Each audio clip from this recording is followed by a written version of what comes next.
Welcome to our posts. Today we will see stories of am I the a-hole? Would I be the a-hole if I go on vacation instead of my brother's wedding? My brother Tom, 36 male, and I, 26 female, have never had a really solid relationship. Due to our age gap we didn't spend much time, and by the time I was old enough to develop a personality he was moved out of the house. For the last 2 years my brother and his fiancée Sarah, 32 female, have been planning their wedding. And it's coming up in September. I was asked to be a bridesmaid. I figured I was only asked as a courtesy since I'm her soon-to-be sister-in-law, but I still took it seriously. I have been a bridesmaid for the last 2 years. Just a few weeks ago I managed to save up to buy the $800 bridesmaid dress. Overall in the last 2 years, between group outings to parties, dinners, lunches, clothes, etc., I spent thousands of dollars. Eventually all the girls in the wedding and I became extremely close and I started to get hyped for the wedding. Sarah recently got close with her brother's wife Becky, 30 female. Last week she dropped the ball on me that she no longer wants me to be a bridesmaid and she would prefer if Becky would take my place. It broke my heart a little, but it's her wedding and it's not my place to tell her how to run it, so I said it was fine. Yesterday I went to my brother's house to pick up the bridesmaid's dress and was going to see if I could return it since it was within the time frame. Sarah was completely appalled and said that Becky was going to wear it since she and I are the same size. I said that would be fine, but they would have to pay me the $800 for it. Sarah said that Becky couldn't afford and I should just be nice and let her use it, and said that I could keep it after the wedding. I explained that I'm not just giving away the dress, and I'm not ever going to use it after the wedding. After some bickering back and forth I just ended up taking it and leaving. My brother and Sarah tried to compromise with me and say I could be the assistant flower girl, and I felt offended at the offer. After I said no, they then said that Becky could give me $250 for it. Again no, and I returned the dress and got a full refund. I told them I understand that it's their wedding, but they are being extremely disrespectful to me and I don't need to deal with it, and I'm not going to the wedding. Today my coworker says she has an extra round-trip plane ticket to go to Miami that she'll sell to me for half price, plus I would have to pay for half the hotel and I can go hang out with her in Florida. The only downside is that I'll be in Florida for the week of my brother's wedding. So will I be the a-hole if I just go party in Miami instead of going to my brother's wedding? Next story. Would I be the a-hole for canceling my daughter's 16th birthday party after warning her about it a year ago? Throwaway because some people from my extended family use Reddit. English is my third language, so please excuse any mistakes. For my daughter's 15th birthday, my spouse and I paid for her to take some of her friends out to a restaurant for dinner. During this dinner and party, my daughter got into an argument with one of her friends, 15 female. Apparently, my daughter was upset that this friend gave her a cheap gift bought from a thrift store. According to her best friend, 15 female, who told us what happened, my daughter seemed to like the gift at first and asked her friend where she bought it from. When the girl admitted it was from a thrift store, that is when my daughter lost it and called her names like cheap, gold digger, beggar. Translated from my language, it roughly means cheap, and other classist insults. Now it is well known that this friend's family is not well off, but I know that she is a sweet girl who did her best to get my daughter a gift with her meager allowance. My spouse and I confronted our daughter about it and she admitted she insulted her friend. She went on to insult her further by saying things like, "This is probably the only way she gets to eat at a restaurant, so she should be grateful and give a decent gift."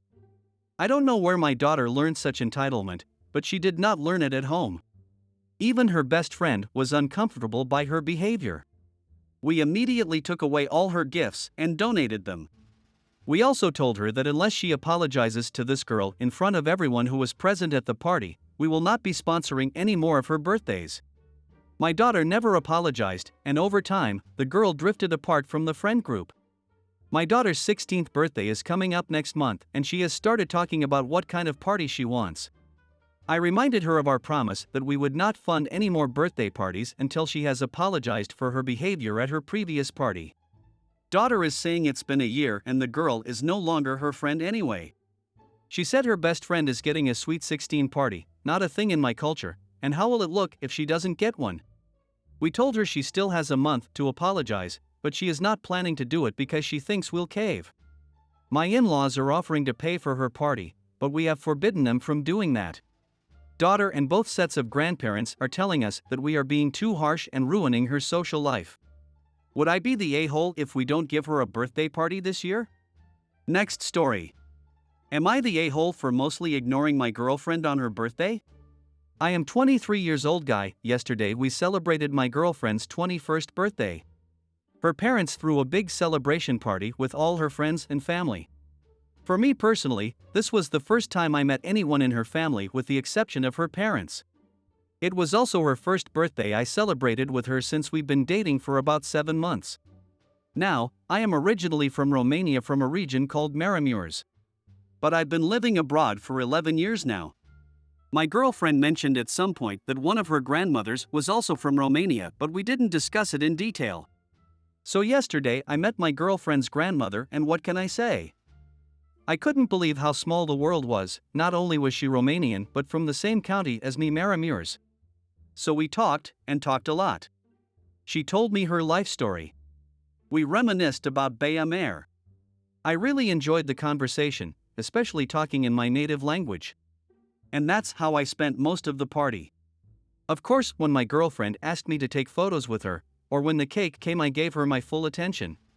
But for the most part she spent time with her friends, dancing, drinking, etc. While I was just talking with her grandmother. I didn't pay it much mind.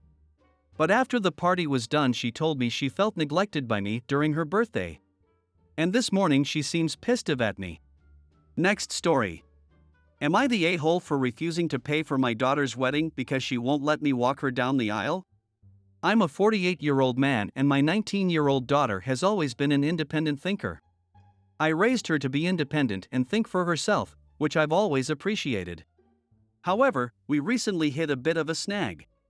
She got engaged and decided that she doesn't want me to walk her down the aisle at her wedding. She argues that her mother and I don't own her, therefore we have no right to give her away. I feel hurt by this because we never treated her like an object or piece of property, rather we've tried our best to provide her with a wonderful life. Her stance seems extreme to me and despite discussions, she's refusing to budge on the issue.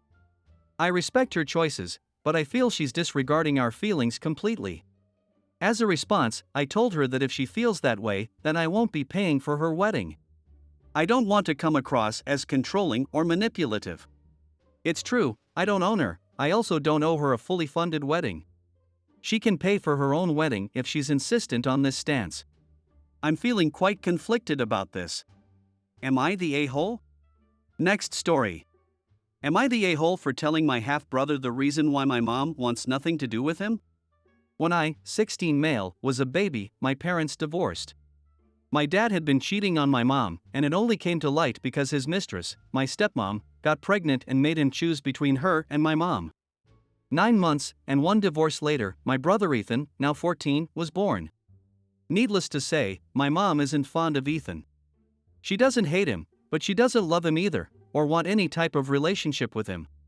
On the semi-frequently times where she sees him, when she picks me up and drops me off from my dad's house, she basically ignores him.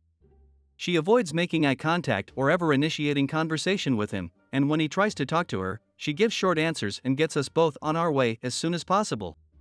My dad and stepmom have sheltered Ethan from the past family drama, and it's always been frustrating, but I figured it wasn't my place to interfere. Because of that, he didn't understand why my mom doesn't like him. He thought it was because she hates my dad, a bit true, and is a cold, resentful old hag who can't leave the past behind and is jealous of my stepmom, his words exactly from 2 years ago, and again partially true minus the jealousy, but in my opinion she has a good reason. Before y'all tell me that my mom lied to me about my dad's affair, he's admitted to everything as I've told it when I pressed him for details some years back. Anyway, on to the inciting incident. My mom planned a vacation, and of course I was invited, but she also invited my paternal uncle, who took my mom's side in the family schism that was the affair and divorce and who still remains close friends with her to this day, and his kids. When Ethan found out that his cousins were invited on the vacation but not him, he broke down and came to me asking why my mom hates him so much. He actually broke down crying. I felt so bad for him. I decided that he deserved to know the truth. I tried to break the truth as gently as I possibly could, but there's really no good way to tell a sobbing kid that he's the result of cheating, and that's why my mom never wanted a relationship with him. The good side is that he wasn't crying anymore or mad at my mom. The bad side was that he was really pissed off at his parents. Well, I had to leave for the vacation. I'm actually riding on the flight lol, and my dad and stepmom have been blowing up my phone. They're furious at me for telling him before he was ready. I let my mom know the situation and she told me that was kind of a jerk move because I dropped a bomb and left them to clean up the mess. Ethan isn't exactly emotionally mature, and considering the fury that I last saw him in, I wouldn't want to deal with that cluster F either. Now I'm thinking I might have undermined my dad and stepmom's parenting, and maybe I should have at least waited until after I got back so I could help prevent the implosion that's going on back home. Am I the a-hole?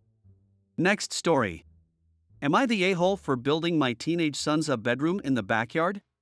My wife and I have 5 children together, 9 male, 8 male, 7 male, 4 male, 2 male, and I have 3 children with my ex-wife, 17 male, 15 male, 13 female. When I bought our current house, it had 4 bedrooms. I later renovated the basement to add another 2 bedrooms. My wife and I have 1 room, the 3 teenagers had a room each, and the youngest boys share the other 2 rooms, with various configurations over the years. As the younger boys get older, things are going to get more cramped for them, and we haven't ruled out having more kids. I also don't want to immediately take my older kids' rooms away the second they go to college, and maybe they'll stay local or no go at all. Because of this, I started looking at how I would add more bedrooms. The property our house is on is a little under 1 acre. Last year, I decided I would build a den in the backyard that could become the older boys' bedrooms. The build was finished a few weeks ago, and the boys have moved in. They have a small shared living space that includes a kitchenette, a shared bathroom, and they each have their own rooms. It's essentially a tiny house in our yard. They boys love it, and we had a lot of fun working on the build together. My ex-wife, however, is less than pleased with the boys' new living arrangements. She has multiple safety concerns as she thinks they are too far away if something happens and that they will feel like they could get away with whatever as I can't monitor them well. She also thinks it's unfair they will have to walk through a yard to get to and from their bedrooms to the house even in adverse weather conditions. She feels as though I'm pushing the boys away by housing them in the backyard and that it suggests I'm prioritizing my new family, while at the same time thinking giving them a cool den in the backyard is favoring them over their sister. I think her biggest issue is the one she didn't mention, which is worrying the boys will want to spend even more time at my house if they have more privacy and great place to hang with their friends. We no longer split custody based on our custody agreement, and for the last few years, the boys have lived the majority of the time with me, whereas our daughter alternates between our houses every 2 weeks. My ex is trying to make it out like I'm a massive a-hole in this situation, but I really don't feel like I am. However, in the past, I haven't always known when I have been an a-hole, so maybe I'm missing something. Am I the a-hole? I hope you guys liked this video. If you did, make sure like, comment, share and subscribe the channel or posts.